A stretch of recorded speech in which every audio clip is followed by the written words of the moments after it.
Bonjour, dans cette vidéo, je vais vous montrer comment réaliser une finition en ourlet sur un tricot.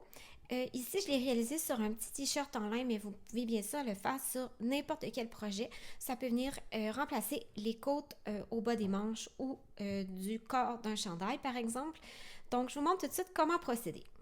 Donc, la toute première étape, c'est venir insérer une genre de ligne de vie dans votre tricot. Moi, j'utilise en fait un autre fil de laine de couleur contrastante que vous insérez dans le rang juste avant de débuter votre ourlet. C'est en fait à l'endroit où est-ce que vous voulez que l'ourlet commence ici. Vous pouvez utiliser le petit trou qu'il y a dans vos aiguilles, mais moi, personnellement, je trouve que ça ne fonctionne pas bien dans ce cas-ci, étant donné que je veux avoir un fil qui est assez gros et je veux que ce soit un fil qui paraisse bien parce que je vais me servir de ceci comme repère pour venir faire la couture de l'ourlet à la fin. Fait que moi, la façon que je procède, c'est tout simplement, je prends un autre fil de laine de couleur contrastante et je viens le glisser tout simplement comme ceci avec une aiguille dans toutes les mailles de mon rang. Donc, je fais ça tout le tour de ma manche. Puis ensuite, je continue à tricoter. Donc, vous pouvez tricoter le nombre de rangs que vous voulez. Vous pouvez, si vous voulez, faire un rang de mailles à l'envers ou non. Ça va donner un très bel effet dans les deux cas.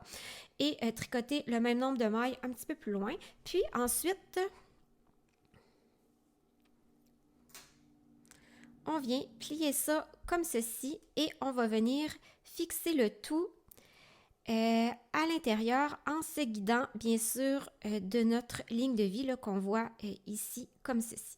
Donc la première étape, c'est que vous allez vous garder environ 2 à 3 fois là, la circonférence de votre tricot en fil.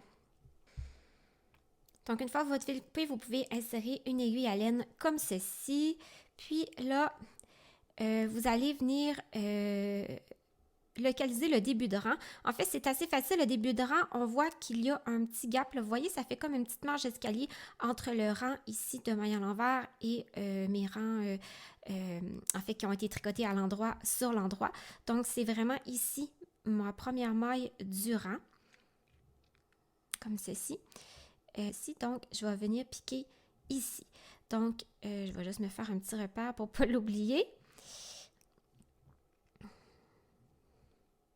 Puis là, ben, vous pouvez venir plier votre tricot comme ceci. Puis là, ce qu'on va faire, oups, je vais ressortir d'ici.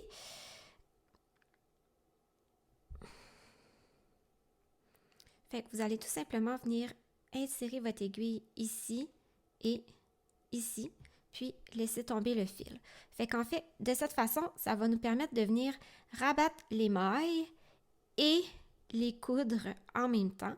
Donc, une fois de plus, j'insère dans la maille suivante.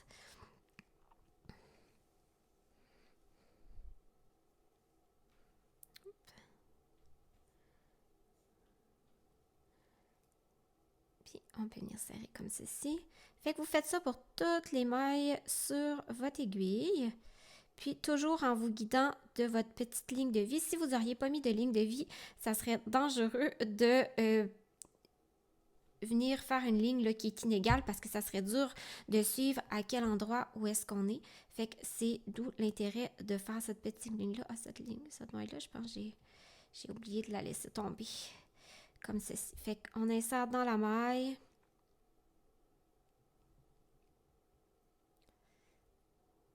Et sur le tricot, puis vous pouvez laisser tomber votre maille, comme ceci. Ensuite.